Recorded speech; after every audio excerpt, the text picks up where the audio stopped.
Now we will look at the face. A puffy face should make you think of three common conditions: renal edema, myxedema, and steroid faces. Notice the typical renal edema, maximum around the eyes, more in the mornings, in a case of nephrotic syndrome. If it is of sudden onset with scanty red urine, think of acute glomerulonephritis. See the distribution of edema, which is mainly in the loose tissues of the face with minimal dependent edema of the legs.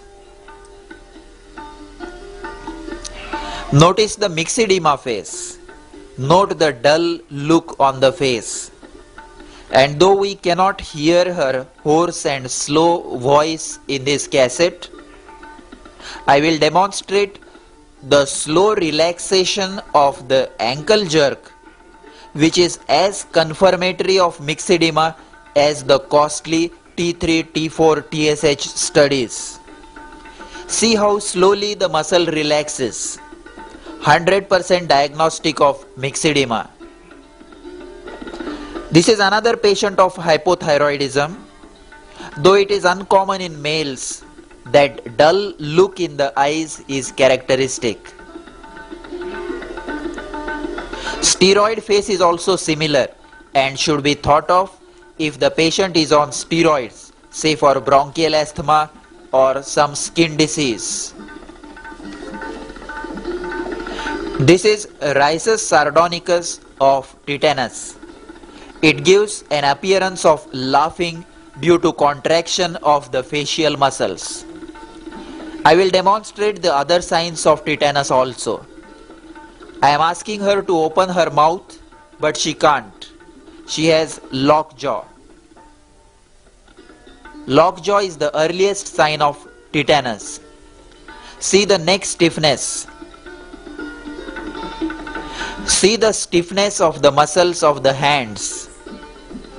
So in every case of muscle stiffness, lockjaw and convulsions, keep in mind tetanus.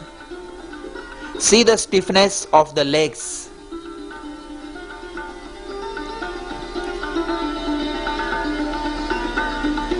And see that even the abdominal muscles are stiff.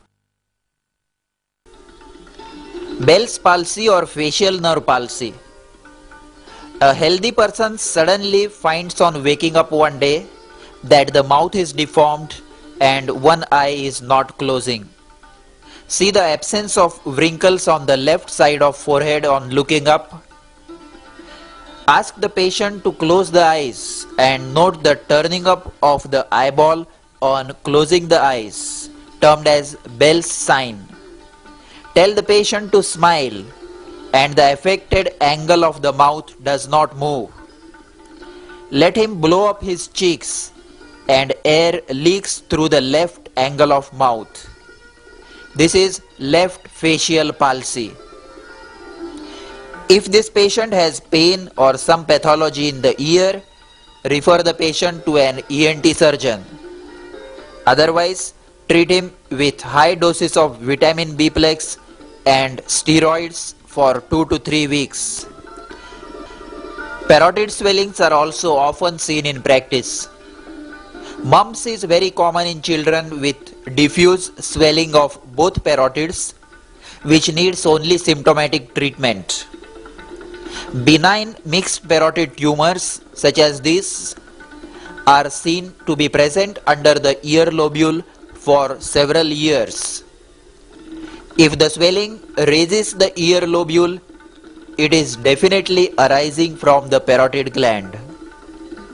When parotid swelling is present, also look for facial palsy, and the patient must be referred for surgery, especially if the swelling is long-standing, large, nodular or adherent. See a large and nodular parotid tumor in this old man. Malignancy must be ruled out.